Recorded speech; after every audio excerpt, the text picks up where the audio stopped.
अस्सलाम वालेकुम दोस्तों, क्या हाल चाल है। उम्मीद करता हूँ आप सब लोग खैरियत से होंगे। मेरा नाम है सनी और आप देख रहे हैं हमारा चैनल टेक मेला। आज की जो वीडियो है वो बहुत इंटरेस्टिंग होने वाली है, जिसमें मैं बहुत सी चीज़ों से आपको आगाह करने वाला हूँ। तो ये वीडियो पूरी देखनी है, चैनल को सब्सक्राइब करें और बेल आइकन को लाजमी प्रेस करें ताकि मेरी आने वाली वीडियोज़ का आपको टाइमली नोटिफिकेशन मिल जाए। इसी के साथ वीडियो शुरू करते हैं।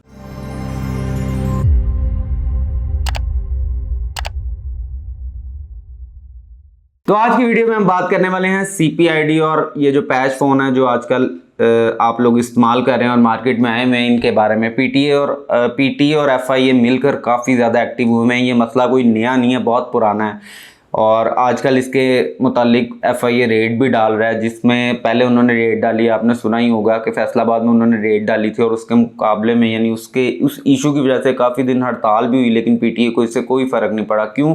क्योंकि ये PTA ने 3-4 साल पहले ही आपको कह दिया हुआ था। पहले ये डील में थे कि जी आप हमारे पास आएँ और अपनी PTA वेरिफिकेशन करवाएँ, अपना फ़ोन जो है वो आप इस्तेमाल करें, लेकिन अब PTA ने फ़िलहाल ऐसी कोई चीज़ नहीं कही है, वो डायरेक्ट एक्शन में है। इसी के साथ दोबारा जो इन्होंने लाहौर में भी अब रेड करना शुरू कर दी है FIA ने, जो सामान पड़ा हुआ लोगों के पास CPID और ये पैच फ़ोन, अब इनको उठाना शुरू कर दिया है। ना सिर्फ उठाना बल्कि इनके लिए सज़ा है, जो कि जुर्माने के तौर पर अगर देखी जाए तो 1 लाख से 10 लाख रुपए तक है और उसके अलावा ये जो कैद और ये जेल जाना वगैरह पड़ सकता है। खैर PTA सिंपली अब ये कह रहा है कि जो अब आपके पास फ़ोन है इलीगल आप यूज़ कर रहे हैं, जिनको CPID आपने पैच करवाया, ये ख़ास तौर एंड्रॉयड में है, ख़ास तौर पर एंड्रॉयड है कि जिनको आपने पैच करवाया हुआ है। पैच कौन से फ़ोन होते हैं जो ज़्यादातर इंपोर्टेड होते हैं, लोकल भी हो जाते हैं, लेकिन जिस तरह सैमसंग S25 अब लोकल भी आता है, पाकिस्तानी मार्केट में डायरेक्ट भी आता है, जो कि PTA अप्रूव्ड होते हैं। और ऐसे ही मॉडल ना बाहर से भी आते हैं। यहाँ से जो आते हैं आपको बॉक्स पैक वो PTA अप्रूव्ड ही मिलते हैं, लेकिन बाहर से जो आते हैं वो कुछ लोगों को नहीं पता, जो PTA अप्रूव्ड समझ के ले लेते हैं, वो CPID होते हैं। अब CPID की अगर मैं बात करूं तो CPID समझ लें कि आपका ये जो फ़ोन का ओरिजिनल आइडेंटिटी चेंज कर देना। सिंपल आपको आसान अल्फाज में कहूँ, एक उसकी सबसे बड़ी जो उसमें नुकसान है वो सिक्योरिटी कंप्रोमाइज़ हो जाती है। उसमें कुछ लोगों के फ़ोन में एरर आता होगा कि जी उनमें बैंकिंग ऐप्स वगैरह नहीं चल रही और इस तरह के काफ़ी इशूज़ आते हैं।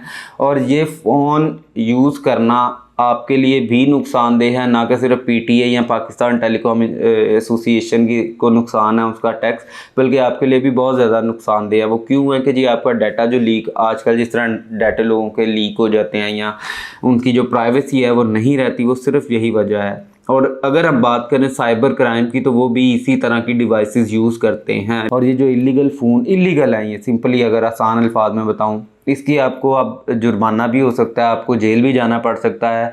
लेकिन ये इलीगल फ़ोन मैं अगर यूज़र एंड से सोचूं ना तो ये अब 50,000 रुपये का, अगर आप आम तौर पर मैं आपकी जगह पर हूँ, मैं फ़ोन लेता हूँ जिसके फ़ीचर्स अच्छे हैं, जो कि पाकिस्तानी डब्बा पैक फ़ोन जो मेरी रेंज में नहीं है, क्योंकि बजट फ़ोन मुझे लेना है और उसमें मेरी कोशिश है कि मुझे ज़्यादा यानी कि वो मिल जाए, मैक्सिमम स्पेसिफिकेशन मिल जाए या अपग्रेडेड मिल जाए, तो हम जाते हैं फिर दूसरे रास्ते की तरफ।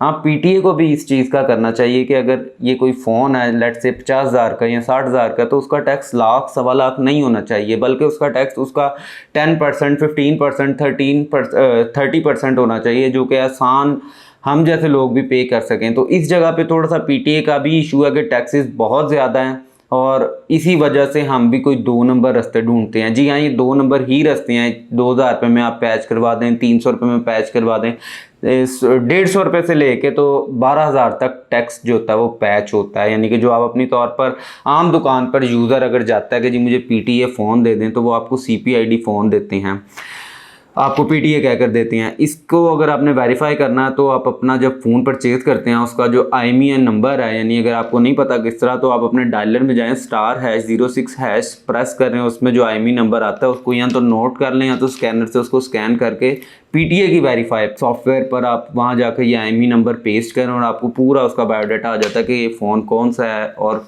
किसके यानी कि कौन सा ये मॉडल है और किस तरह ये अप्रूव्ड हुआ है। ये सारी मालूमात आपको वहाँ पर मिल जाती हैं। अगर आपको लगे कि आपका ये फ़ोन वैसा नहीं है या जो आपने लिया और ये आपका ओरिजिनल फ़ोन PTA नहीं है बल्कि कोई क्लोन फ़ोन आपके ऊपर जिसकी आइडेंटिटी आपको दी हुई है, तो फ़ौरन इस फ़ोन को बिल्कुल रूट करें जहाँ से आपने फ़ोन परचेज़ किया, उनसे क्योंकि जी हमें ये फ़ोन हमारा ज़ीरो कर दें। ज़ीरो मीन्स क्या, नॉन PTA कर दें, वो ज़्यादा बेहतर है बनिस्बत इसके कि आपने CPID, क्योंकि इलीगल है तो आप यकीनन अब आप भी एक क्राइम कर रहे हैं। ये क्राइम है आज के दौर में ना, जिस तरह PTA FIA, क्योंकि FIA और PTA साथ हैं तो ये आप इस वक्त क्राइम में है। आप जिन लोगों के पास ये CPID फ़ोन है, मेरा मशवरा यही है कि आप लोग जाके उसको रीसेट करवा लें, हार्ड रीसेट जिसे कहते हैं, जिससे वो दोबारा अपनी नॉर्मल पोजीशन में चले जाए। और अगर आपको कोई कहता है कि ऐसा नहीं हो सकता, वो झूठ कह रहा है, तो आप जिससे कोशिश है, आपने जिसे परचेज़ किया तो उससे जाके कहें कि भाईजान ये हमारा फ़ोन है, इसको आप दोबारा हमें रीसेट कर दें, हार्ड रीसेट, और अपना फ़ोन इस्तेमाल करें। लेकिन मैं इसी के साथ साथ आपको कहूँगा कि PTA को भी चाहिए, और अगर ये वीडियो मेरी कोई शेयर करें, आप लोग इसको शेयर करें ताकि जितने भी ऑफिसर्स हैं PTA की तरफ से या कोई भी है वो वीडियो देखें और वो हमारे लिए आसानी करें। जी हाँ, हमें अच्छे फ़ोन्स की ज़रूरत है, लेकिन PTA जो टैक्स है वो बहुत ज़्यादा है। और कुछ केसेस में इस तरह ये गूगल है, इसके कुछ मॉडल्स ऐसे हैं जो कि बल्क में अगर आप लाते हैं, जिस पे ये होलसेलर जो हैं, दुकानदार जो बल्क में सामान लाते हैं, वो डायरेक्ट PTA करवा सकते हैं, जो कि आपको अगेन कुछ मॉडल, कुछ रीजन के मॉडल होते हैं। ज़रूरी नहीं कि हर गूगल का फ़ोन और हर मॉडल ही, कुछ मॉडल्स, और उसमें भी ख़ास तौर पर स्पेसिफिक रीजन के फ़ोन, जिस तरह लेट से कि ये पाकिस्तान का फ़ोन है, और इस तरह यानी जो रीजन वाइज जो फ़ोन होते हैं उसमें से कुछ फ़ोन हैं जो कि आप PTA करवा सकते हैं, यानी कि वो होलसेल, लेकिन आप सिंगल फ़ोन अपना नहीं करवा सकते। तो मेरा आपको ये मशवरा है कि आप PTA या CPID फ़ोन लेना, परचेज़ करना, JB फ़ोन लेना, या कोई भी फ़ोन ऐसे जिसमें आप इलीगल सिम चला रहे हैं उसको चलाना बंद कर दें।